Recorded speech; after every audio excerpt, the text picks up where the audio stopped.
Bienvenidos, bienvenidas, bienvenides todos, todas y todes a Interview. En esta ocasión estoy con un gran artista en toda la extensión de la palabra. Su nombre es John Cameron Mitchell y por supuesto que ustedes lo han de ubicar por esta película icónica, Hedwig and the Angry Inch, Hedwig de la pulgada maldita. Welcome. Thank you for your time. Thank you so much, and thank you for calling me Iconica. Yes, of course you are. I love it. Of course you are. In this time that the world have lost the meaning or have been like a handled meaning, of course you are iconic. Well, eventually, when we're old, we're all iconic, right? Yeah, I'm going to have 60 years next year. Really? Sí. You don't look like. Gracias. I'm waiting.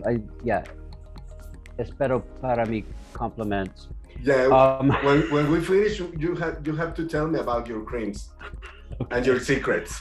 always tell your real age, because usually you look younger. Okay. That's the first thing.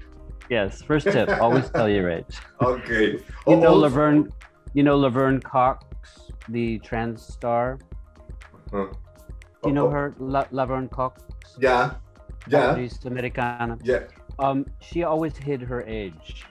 Yeah. And because she was trans, she could, because they couldn't find, they couldn't find her birth date. But this year she came out as 50 years old and looking fabulous. Pass for me, but not still. Yes. Exactly. We are talking with John because vamos a tener aquí en la Ciudad de México un evento muy especial en el que él tendrá, pues bueno, esta comunión, esta intención de compartir a través de un concierto que se va a realizar el 24 de junio aquí en la Ciudad de México en el comedor de Manos Amigues. Please tell us about it. How did you be in contact with this cause? Well, Brent Alberghini, a gringo from up north, has been living in Ciudad de México hace 8 años, and he loves it there. And he's very much a giver. He's a helper and a giver. He's built a women's health clinic with his bare hands. He helped a lot of queer organizations, and he had a food bank called Burritos Not Bombs, which helped feed people during COVID. And the next stage of his helping is Manos Amigues, comedor comunitario in Guerrero.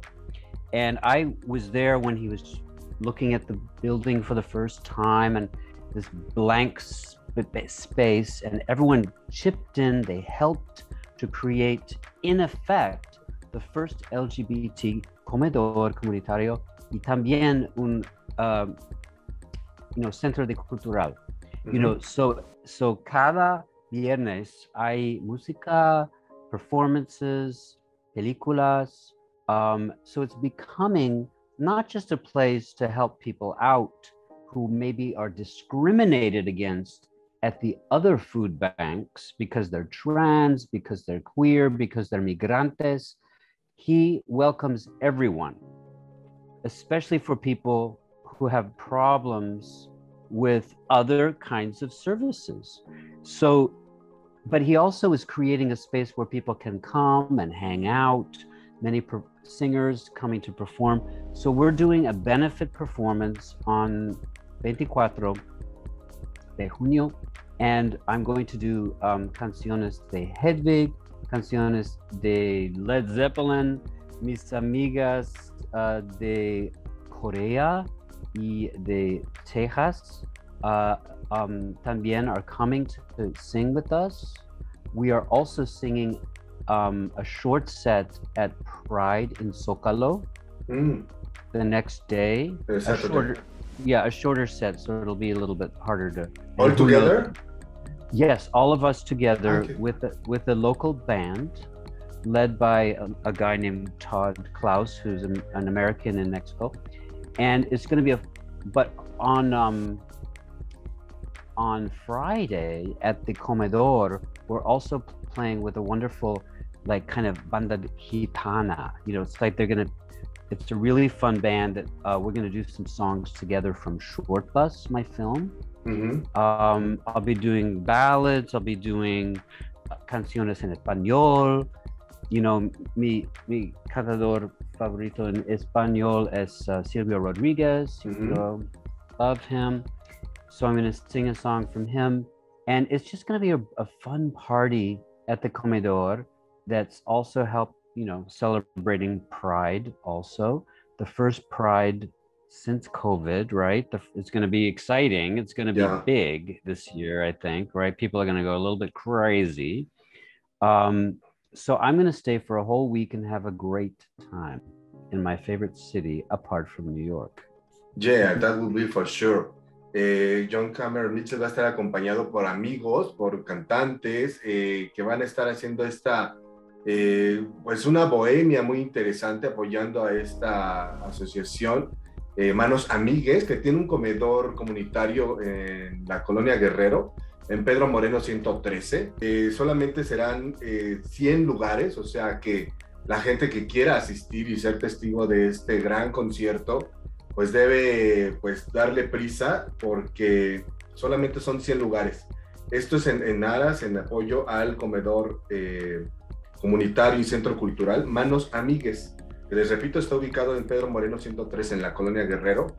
Y pues como nos compartía John, ayuda a la gente que no tiene hogar, ayuda a la gente discriminada, da comida a precios muy accesibles. Además es un centro cultural en el que siempre hay actividades, proyección de películas, conciertos, actividades, baile, clases, ¿no? Para que la gente de la comunidad LGBT más siempre se sienta apoyada, resguardada, comprendida y sobre todo reciba mucho cariño.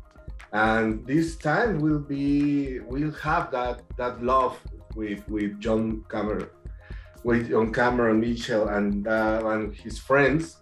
And for the people who have lived in a lone island, in a lonely island, this time, or maybe without internet, or maybe without the opportunity to be in contact with the art that makes John Cameron. He's a filmmaker, he's a writer, he's a director. Also, he writes and acts and performs one of that movies that we always remember, Hedwig and the Angry Inch. Please tell us how that movie be like iconic, like I say, how that idea born for you to be in that movie and all that process. Well, I started in Broadway and television, and I was working, steadily, and I was happy, but I was a little bit bored with the material. So I love drag, I love punk, I love Broadway, I love comedy. I wanted to see if I could get them all together in one piece. And we used this myth of the origin of love from Plato to pull it all together. This idea of we all used to have 4 arms, 4 legs, 2 faces, and we were very powerful. So the gods cut us in half. We had 2 legs, 2 arms, 1 face, and we are always seeking our other half. And that is the feeling of love. So that was the beginning of a piece that was different. It wasn't for money. It wasn't for my career. It was for pure love.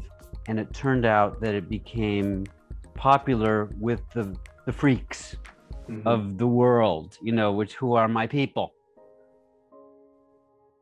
With all the people that doesn't find maybe like a comprehension or that kind of love or that kind of ideas,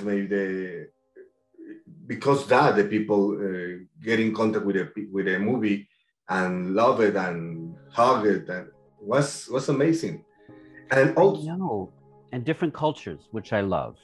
You know, I meet people, queer people. It does not just queer people. You know, it's straight people. It's a group of people who can relate to someone who is very different, who is forced into a gender change against their will, which is scary. You know, it's about the patriarchy in a way. I call it the binarchy. You know, you have to be this or this, when all of us are kind of in the middle. You know, we're all have energies of male and female, and we should welcome them. But in every culture, queer people have things in common because they have these different energies, male, female. Sometimes they are hated because of those energies. Some cultures, those energies make you into a priest or a shaman or a star or a, you know, or a goddess or a god, you know, and they appreciate those energies. You know, think of the Mushe people in the south of Mexico, you know, where there's a place for a feminine boy, right? And in other cultures, it's honored, especially in indigenous cultures in the Americas. You know, there was always a place for the feminine boy. The masculine woman still had her journey as well. And trans is, of course, something that is changing, developing, growing around the world. But really, it just means accepting the energies inside you and not crushing them down, because that can lead to very bad things: suicide, violence, self-hatred, drug addiction. These are things that are avoidable when we accept ourselves. Para toda la gente que tenga oportunidad o no, búsquenla. Es una película realmente emblemática, sí, para la comunidad LGBT, pero como bien explica John, también ha sido para la gente, para el público general que se ha sentido en algún momento incomprendido, sin falta, pues con falta de cariño, sin esta palabra importante que tengan para guiar su vida. Realmente ha significado mucho para tantas personas. Después esta película se llama Hedwig the Angry Inch, búsquenla. Se hizo un musical en Broadway y fue apabullante también su éxito.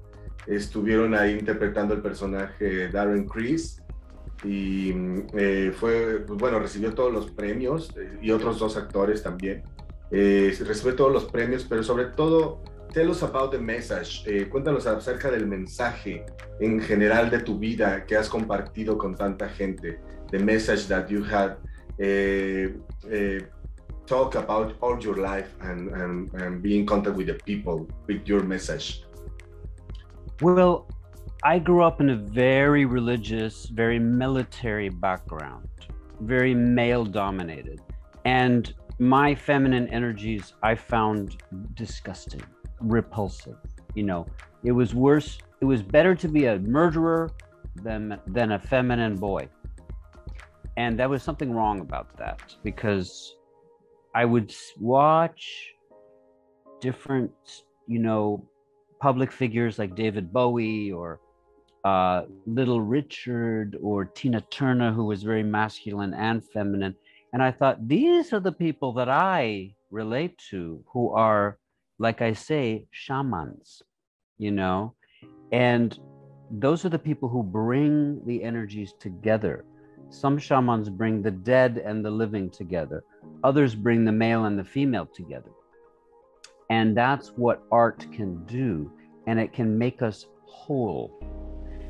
The origin of love is about feeling not finished and seeking a person, a life, a philosophy, a child, an art to complete yourself. So my message is always find what completes you. It's not always a person. It's not always a religion. It can be, but sometimes it's art. Sometimes it's helping people. Sometimes it's having a child. Sometimes it's building a boat or a table. You know, these are all creative acts that complete us. We must continue to create with our imagination, and many of the problems we deal with go away. Not all of them, financial ones, but the mental ones start to settle when you are creating. How important had been the idea of freedom in your life? I always felt trapped. I was always sure that I would be drafted into the military when I was young. I felt like in a prison, and I had to hide things about myself. But there's a privilege in being different. When you have to hide something about yourself, or when people judge you for your surface, you understand from a very young age that life has layers. It has surface, and it has then the true nature beneath. And so we understand metaphor when we're 5 years old, if you're queer sometimes, because you see drag, you see decoration, you see surfaces. When you are part of the ruling class, when everything is easy, things are literal. They have no layers. And when you understand layers, you can understand empathy. You can empathize with someone else who is being oppressed. That is a privilege to being different. It can destroy you also if you're not in the right place and if people are treating you like shit. But if you seek out your brothers and sisters and others in difference, your brothers and sisters in who come from a place of the underdog, who never fit in, but because of that create some new things that we've never seen before. That connection saves you. You know, sometimes it means you have to leave home. Different people understand they might have to leave and come back and bring back what they learned. When you're not different, you feel trapped in a different way and you're like, I'm not going anywhere, and maybe you're happy. But for me, I have the privilege of being different, and it made me explore the world. Yeah. How do you consider that the meaning of pride had changed about the time, about the concept of pride? Yes. Well, what we are is not necessarily something to be proud of. It's just who we are, right? In the end, your sexuality, your gender is kind of boring. But if you take it and make something of it, if you, for example, take it and create this comedor comunitario to help people out, that is an example of feeling your otherness, feeling empathy, and doing something about it. You know, that is the gift of being different. If everything is handed to you, if you're rich, if you're straight, if you're white, whatever, sometimes you have problems identifying with other people because everything was handed to you. And, you know, you may have good people who are rich, straight, and white. That's okay. I don't want to judge everybody because there are good people all over the world. But sometimes there's a kind of casual narcissism that comes from being the ruling class. And I'm not comfortable in that environment. I will take their money to help other people, you know. I call it laundering their money, you know what I mean? Mm-hmm. To make art to help people out. Yes. But, you know, to me, it's we all have to find our special place of creativity, and which to me is inextricably linked to empathy. Yes, we all know the artists who feel very narcissistic and they see nothing else. But maybe the art is not as good, you know. I don't know. You know, to me, my favorite artists are the people who care and who make me cry and who make me want to be part of the human community. You know, those are my favorite people. And sometimes I feel like I can do that. You know, other times I'm just trying to survive. But I've been lucky. in the last few years.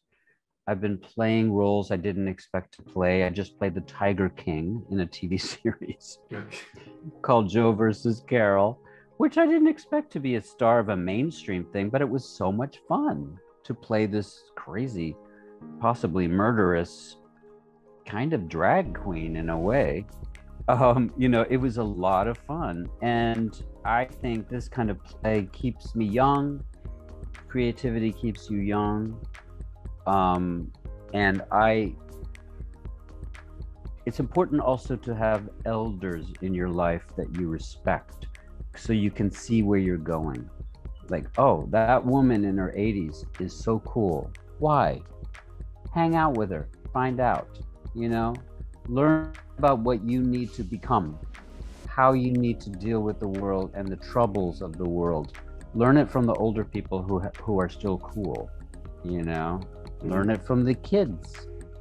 The kids are uncorrupted. They're pure.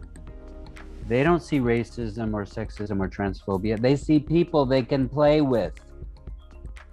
Be like a child, be like a wise older person, and then you'll be fine. Yeah. Don't be in contact with your feelings, don't be in contact with what happened in your context is difficult.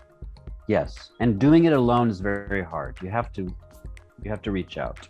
Yeah, we have to be that intelligence to the difference between good or bad. Yes, I have young friends in New York that I try to be mentors, you know, to introduce them to people, you know, find your creativity.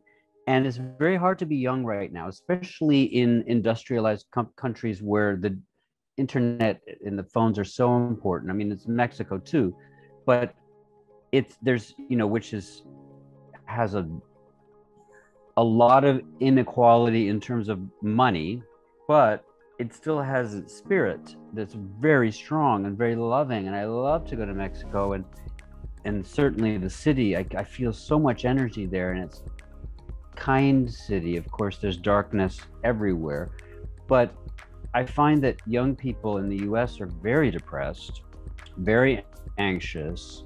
They're coming into a world that seems unsteadier than ever, and they're getting too much information.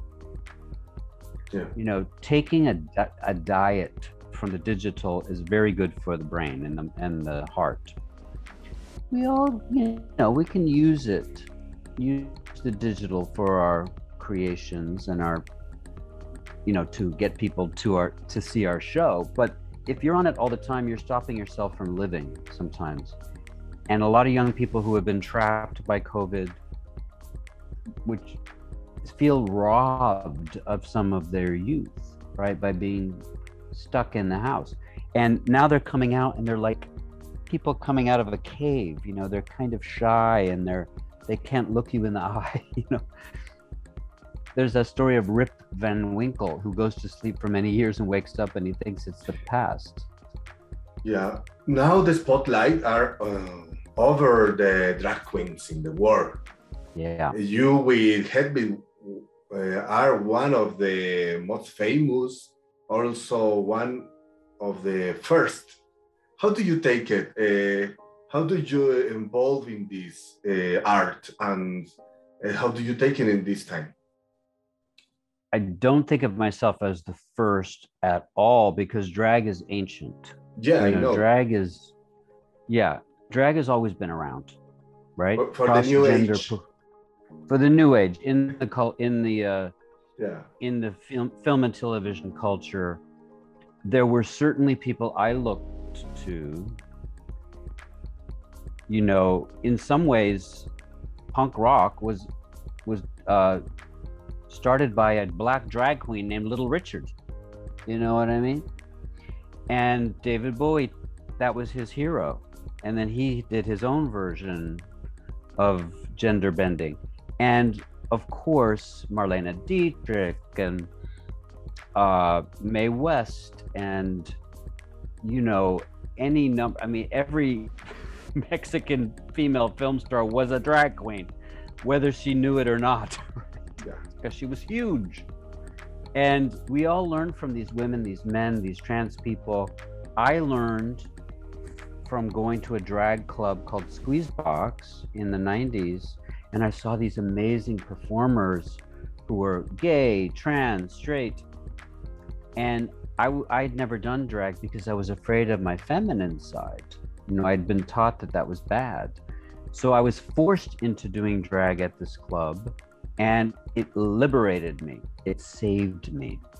You know, I recommend everybody tries drag, whoever you are, because it's a creative act. You create a character and you free yourself from some things. It's very empowering.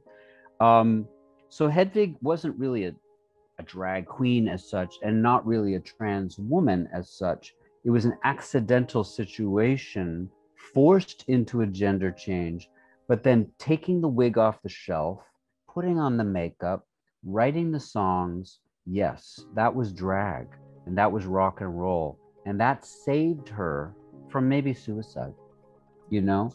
And then at the end, the drag, which had become armor to protect her, was no longer needed. It's torn off. And it's like, this is me. Take me as I am. I am a gender of one. Do not put me in any category. I am me. And if you don't like me, fine.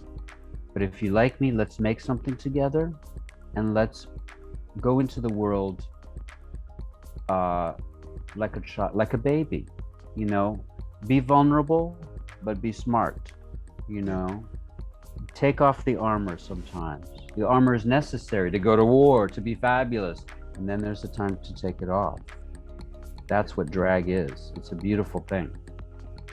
Thank you for your time. I really appreciate it. It's a honor for me, really. Y pues todos a disfrutar de este talento, de esta inteligencia, de esta experiencia de vida que nos está compartiendo John Cameron Mitchel. Se presentará con un concierto muy especial, se llama John Cameron Mitchel and Friends, y sepan que además este dinero reunido, todo lo que se recaude, será en beneficio del comedor comunitario y centro cultural Manos Amigues. También ustedes pueden seguirlo y apoyarlo de manera directa. Tiene redes sociales, se lo encuentran así, Manos Amigues. Pues a darnos todos cita y compartir con John Cameron Mitchel en este evento importantísimo, en el que él tiene la oportunidad de ayudar a través de este concierto John Cameron Mitchel and Friends. Así lo encontramos todos en Boletia. En Boletia ahí encuentran ahí los boletos para poder ser testigos de este concierto, de estar cerca de esta leyenda, de estar cerca de esta inteligencia y esta persona que ha cambiado millones de vidas en el mundo. Thank you very much, John. You're welcome. I really want to think about your talent, about your empathy spirit, and about your life. Thank you. In the name of Jonathan. Millions of people in the world. I really thank you and really appreciate it. Maybe 1 million. Maybe. I think maybe more. Well, I hope to see you at Manos Amigues, and happy Pride to everyone. Y celebraremos juntos el Pride aquí en Ciudad de México. Y pues bueno, nos encontramos ahí en el evento y pues en el Pride. Nos encontraremos y nos saludamos. Cool. Thank you. All right, Jonathan, you take care. No te pierdas la mejor información de espectáculos y entretenimiento. Suscríbete a este canal, compártelo, déjame un like y tus comentarios.